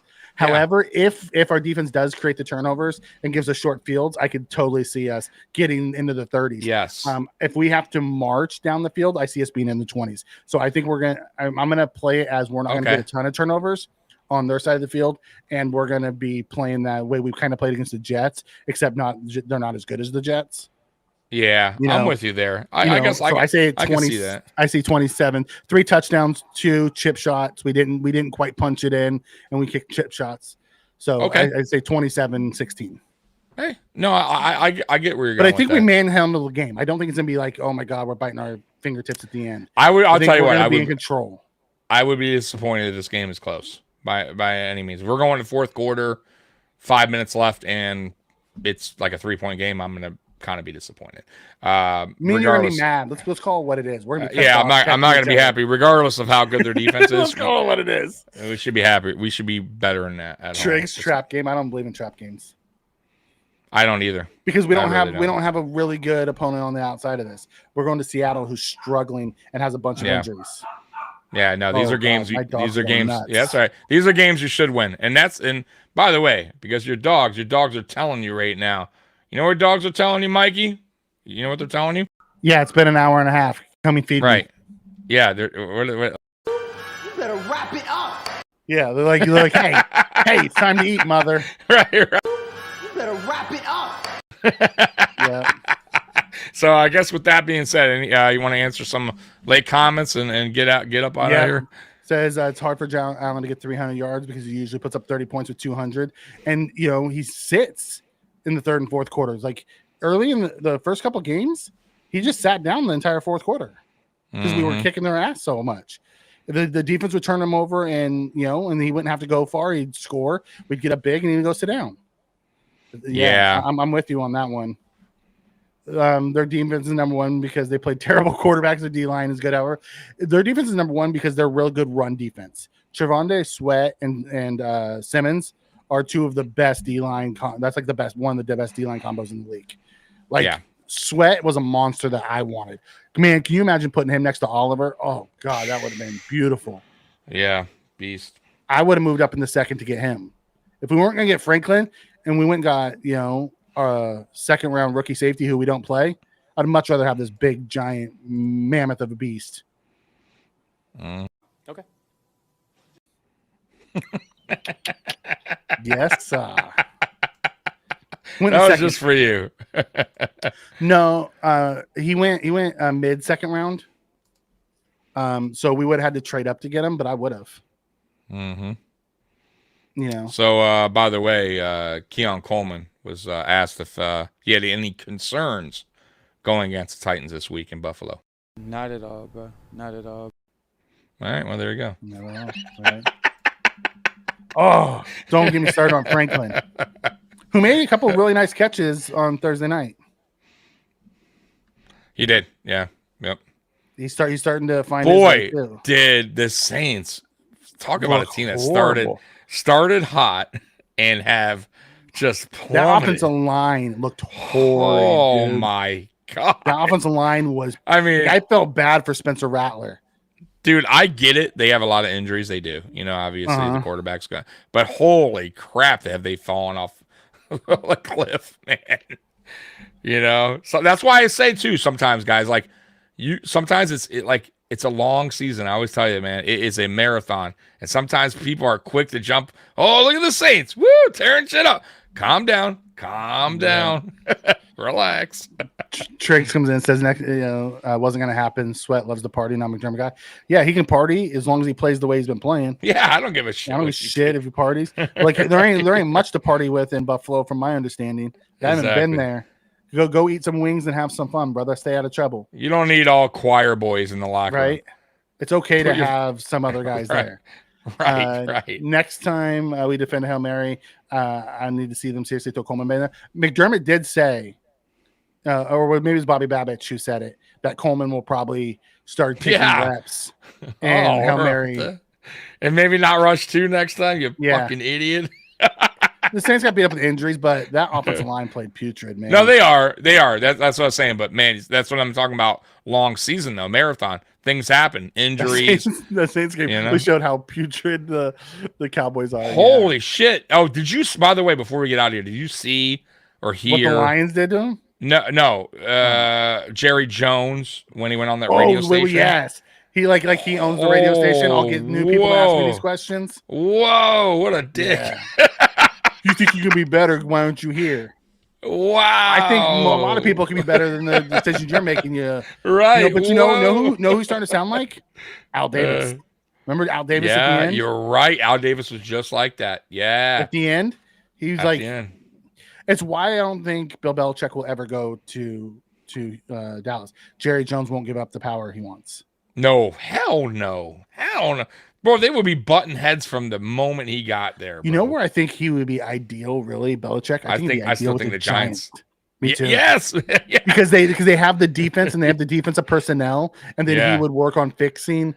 If he goes to the Giants, he can bring Josh McDaniel with him to run the offense. And I really think that would be an ideal spot for him. You know what, too? And he would love to make the Jets. Because they play in the same state, because he hates the Jets, and he would be coming home. Yes, he started with Parcells with the Giants. Yes, and the Giants. He would be coming home to run to if that would be for me. If Dayball gets bounced, I think that's who goes there. That is the ideal for me for him, because he has the defensive line, he has the rush linebacker.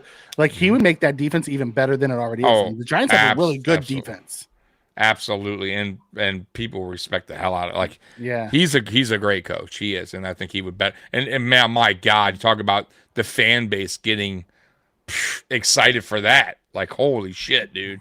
I'm with you, Connor. I love the fact that we won the toss and deferred. I would like us to win the toss and defer every freaking time. Every game. If we could do that every game, I would do it. Every game. Yeah. I don't ever want the ball first. Never. Ever. Saints did have a tackle playing guard and a rookie playing tackle. It was just, and you know what, Sean Payton, it was his old team. He felt that, he wanted, and he because when they were up big, they were still sending corner blitzes at him. Yeah, he wanted. He was making a statement. He absolutely, he was pissed at giving up that touchdown at the end too. He was like bitching at the refs. Yeah, I'm like, calm down, buddy. You're way ahead. Can Allen kick? I don't know. Probably could if we really needed him to. Yeah. So that's it, Mikey. Anything else, or we're getting out of here? Good. I think we got everything. I mean, we didn't get to do the good, the bad, and the ugly for the last game, but it's not a big deal. The Giants, right. We beat the Jets. We kind of talked about it on the post game. What we liked and what we didn't like. So I'm not going to overly harp on that. Okay. I'm excited about where we're headed. I love the Cooper move.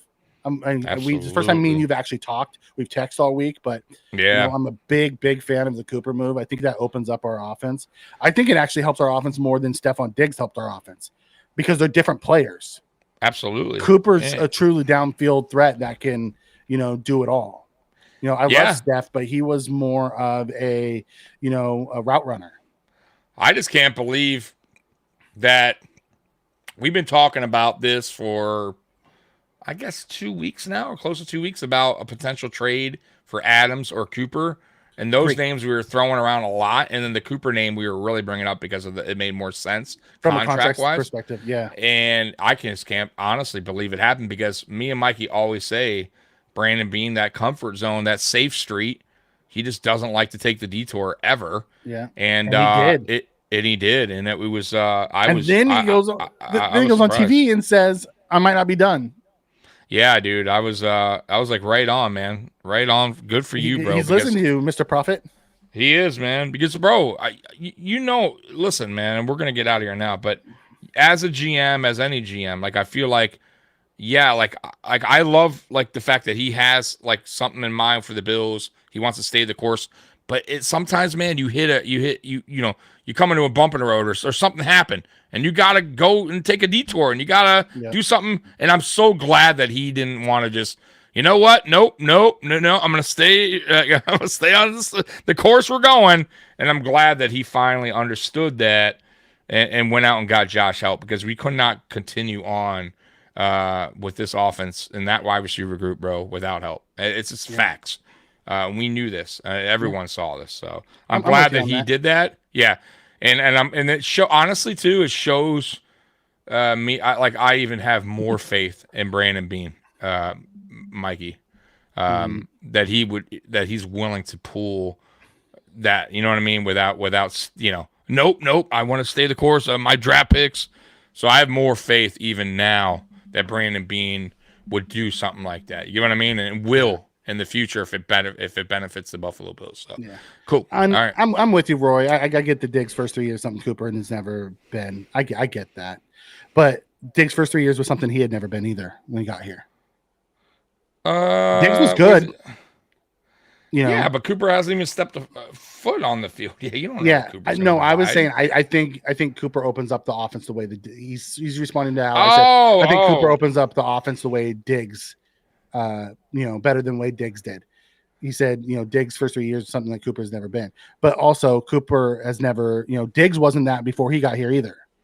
Diggs was good, but he wasn't the Stephon Diggs. He wasn't consistent. Over every year like he was here, like an instant. He was getting 170 targets, here a year. Exactly. So, you got to take that into account. And I know, I think it was Spin said the Saints didn't fire him. Peyton left. Yeah. But something happened internally that made him want to leave. And then when he left, they held him ransom for I think a first round or a second round pick that kind of pissed him off. Damn. So yes, he left. He doesn't hold real harbor, but anytime you play your former team, you want to stick it to him. Absolutely. And boy, did they. Also, like Dennis Allen was his defensive coordinator. Who's the head coach over there. So, he wants to stick it to his old buddy. Absolutely. So, all right, guys. So we're out of here. Mikey's hungry. Mikey just got off work. So, hey, once again, real quick before we get out of here, tomorrow, Saturday, because we always let you guys know what we're doing, because you guys never hit the notification bell. Or they do, and we just don't give them credit. Yeah, or you do, but either way, tomorrow just thinks you guys are dumb. So tomorrow at 2 is Fantasy Kingdom with Mikey and Howie for all your fantasy football news, start, sit, all that good stuff. And then at 4 p.m. is the AFC East Shakedown. Guys, we are not on Mafia Sports Report this weekend. We will be on Curtis's channel, Ace Per Head. Y'all know who Curtis is, so don't act like you don't. So great guy. So go to his channel at 4 p.m. for the AFC East Shakedown. That's where it will be this weekend. And then Sunday, I will be pregame 1 hour before the game starts, and then me and Mikey will be here post-game right after the game. And that's it. That's all we got. So, guys, appreciate you, Bills Mafia. You guys rule. And as always, go Bills. We're out of here. Go Peace. Bills.